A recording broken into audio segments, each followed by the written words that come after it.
What's up, guys? If you don't know me, my name is Eric, and I wanted to talk about video game addiction because I feel like it's not talked about enough on the internet.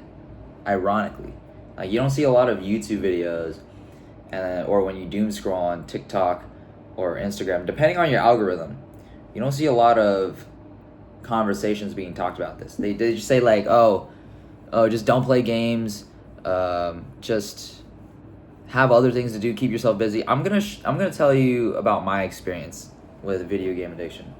And just as a background, I'm 24 and I spent most of my life gaming. Like till this day I still game, but it wasn't as bad as like the first 20 years of my life. And it really had me in a chokehold. I was a League of Legends player. I was a Valorant player. I was a CS:GO player. I played MMOs. I played a variety of games, but mainly League, and it gave me anger issues.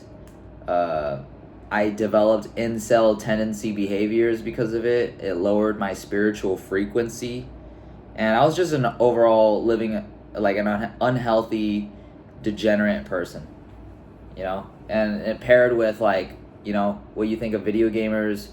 They watch porn, they jerk off, they stay in their rooms all day, they're socially awkward, things like that. I was like the peak stereotype of those people. Asian, skinny nerd, low self-esteem, didn't have anything to show for himself, and I wasn't confident in myself, things like that. And that's what video games kind of perpetuated. So, how did I cure it? I'll say a couple things. Like, people say like there's some people have their own methods, like they forcefully sold their console or the parents did something. What I did was I started aligning myself with the Eric who didn't game as much. Like he still enjoyed games. Like Frank, I'll be honest, till this day, like I can't play games without feeling guilty to some extent because I'm so worried about all these other obligations that I have to take care in my life, right? That's one way you could do it. But before like you say that's bad advice, here's what you have to think about. The version of you have to consistently believe and work towards the version of you who isn't gonna game, right? You can't just physically resist video games.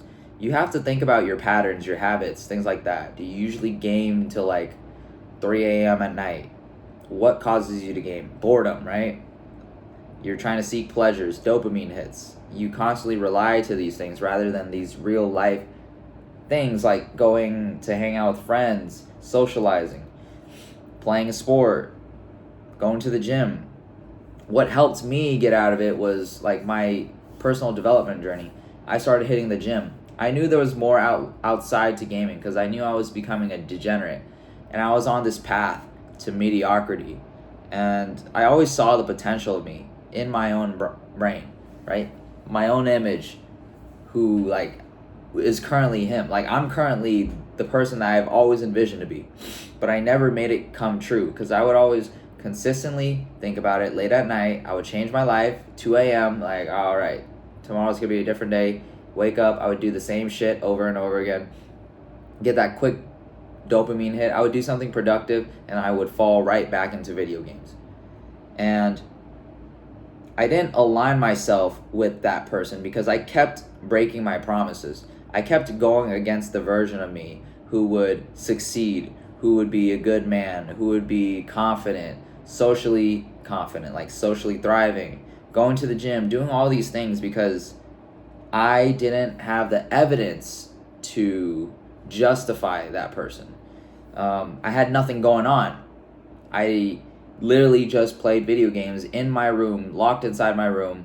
If you zoom it out from a 3D perspective, right, you're playing with people who don't really give a shit about you. But then it's also strange because you feel like you belong on the internet. There's an inherent sense of belonging or longing from like these YouTube comments, these Reddit forums, or these video games that you play, these friends that you meet online. And yes, you can meet friends online, but if you're chronically online, you probably don't have good friends. Like, truth be told, because it's just like you're aligning yourself with this negative frequency. But if what I'm saying is the opposite, good for you, you know?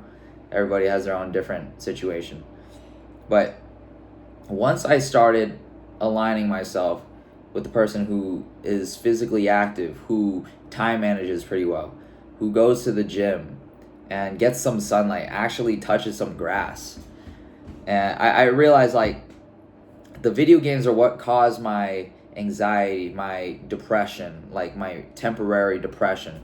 Like I would always feel sad, feel soulless, feel purposeless. I would always leave video games with a feeling of emptiness or a high of wanting more, right? It was a very vicious cycle. Like I you know you're addicted when you hop off the games, when you got to go eat, when you got to go somewhere with the parents, or when you have friend obligations, but you can't stop but think about hopping on the next match, like in League, or playing that game. That's how you know you're addicted. So the thing is, like, the longer you or you use games to procrastinate, right? The longer you wait, the longer you stay stuck in that hole, it's harder to get out. Because when you consistently game, when you know it's bad for you, but you still do it either way, why can't you stop? The longer it takes to actually do something about it, the more it solidifies in your mind that you're stuck in the cycle. Like in order for you to break the cycle, to break the pattern, you physically need to break that pattern. You need to just get up, go do something else, go do your chores. And like, also the longer you stay stuck in it, it's like you develop a sense of, what's the word I'm looking for? Dependence on it. So like it physically hurts. It mentally and physically hurts. Like, oh my gosh, like your mind is craving that dopamine, right? I know you guys can relate to that. You're just like, oh my gosh, I feel like shit right now. I feel like I don't want to do anything. I'm so demotivated because all the screen's giving you these dopamine hits. And we as humans have been designed to like get that dopamine from hunting, from accomplishing something, actually doing a hard task and something that challenges us as a guy, right? And then that's being fulfilled by these artificial entertainment on the screen, or when you're jerking off, right? You jerk off and then you associate the screen porn or whatever you're looking at as that way to get that dopamine. So you become reliant on it. And that's why it's so hard for you to find any motivation in anything else. That's all that you want to do. So in order to cure it and break that cycle, you have to associate yourself. You have to start getting uncomfortable, getting out of your own shell, experiencing new things that give you that natural dopamine hit. Talking to people, accomplishing things that you don't want to do, that you say that you're going to do. Becoming the better version of yourself.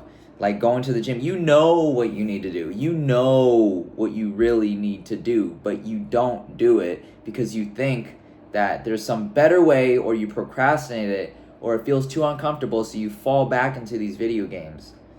And you continue to stay average, stay mediocre, and stay borderline incel, if not one already. I've always envisioned, I had an inherent sense of right or wrong. And I knew this was wrong. And I knew that I had to be better, especially with immigrant parents. Like, I'm letting my family down every time I play games. Like, because it was too much. It was so much. I didn't play it in a healthy way. And I know a lot of people don't relate to what I'm saying. I'm speaking for the individuals that kind of grew up the same way I did. And kind of had, like, video games was all I really had growing up. Like, I didn't feel like I belonged to a friend group or a community. Even though I did, that's a lie. I did have a friend group who played video games, and that was comforting in that moment. But I kind of realized, like, I knew I was meant for more. I knew I was leaving stuff and potential on the table. And as a result of that, I procrastinated. I played basketball in high school. Like, had I invested my time into that more, or had I invested my time into actual high leverage tasks or high value skills for the real world, if I had the foresight or the push from somebody else to tell me, like, hey, this is what you really need to focus on. Like, I know this is fun, but let's lock on this. I would be so much further ahead in my life. And I'm not saying that as an excuse now. I'm just saying that's what I've learned in my past. So if you're in that situation, let me kind of break down what you need to do, right? You need to start aligning yourself with the version of you who's going to be successful, who's going to be somebody you're proud of, who's going to be your past self is going to be proud of, right? Align yourself. What does he need to do? Reverse engineer it. How are you going to get to that point? From a year from now, 2 years, 5 years, things like that, or months. Reverse engineer what you need to do, and you know what you need to do, and write it down. If you don't have a lot going on right now, make something. Like, whatever interest you have in the real world, go ahead, get uncomfortable, experience it, whether it's a bad or good experience. The thing is, you need to experience so your brain can be stimulated by all these other factors rather than artificial, predictable patterns from like this hypnotic rhythm we call our computer screen or our phones when we doom scroll, right? 3, I got jacked. Getting jacked is great, right? This is my physique. I got a little broad shoulders. Like, I could say that I'm proud of my physique. Like, I hit the gym. Because when you hit the gym, I'm assuming, like, if you're Asian and you're skinny and you're nerdy, you lack confidence, you lack self-esteem. The best thing you could do, the best return of investment is hitting the gym so you can get physically jacked. Not only does it improve your physical image, but it's the things that came before it. It improves your mindset, it improves your habits, your mental toughness, your discipline, your consistency. As long as you stay consistent, the gym or whatever can teach you a lot of things when you put your body through physical effort to grow and to remind yourself, like, this is only temporary. This is a season that you need to push through, and you'll set yourself up for social success, for, being fulfillment, internal fulfillment, self-reflecting. You learn to stop breaking promises to yourself, because those are important. Those are what raise up the standard, the bar, your confidence, things like that. And I just wish that I figured this out sooner, because I didn't have people to tell me that. I didn't have people to tell me to get my shit together, give me the tough love that I give nowadays, because I know people need it. People need the truth. People need to hear what they need to hear, not what they want to hear. And so in conclusion, it's okay to game. Like, it's okay to game. It's okay to watch anime. I know in my content on Instagram, like, I usually say, like, those things, you shouldn't do those things, but for good reason. Like, it's not to say, like, those are bad things and you shouldn't do it. Like, I still watch anime from time to time. I mainly read manga now, or I'll read here and there. But it's like, you do it on top of these things. It's not about, it's a little bit balanced, but it's more about aligning yourself with the version of you who can balance those things. Like, you don't just try to balance it right away. It's not going to work out. You're always going to fall to the path of least resistance. You got to teach yourself to be disciplined, to not fall to the path of least resistance, and then to constantly push yourself every single day, whether that's in small increments, small improvements, things like that. And explore life. Explore what life has to offer. Have that childlike curiosity, that wanderlust to travel or to experience new things. Be a good person, be a role model, and get jacked. That's all I have to say. See you guys.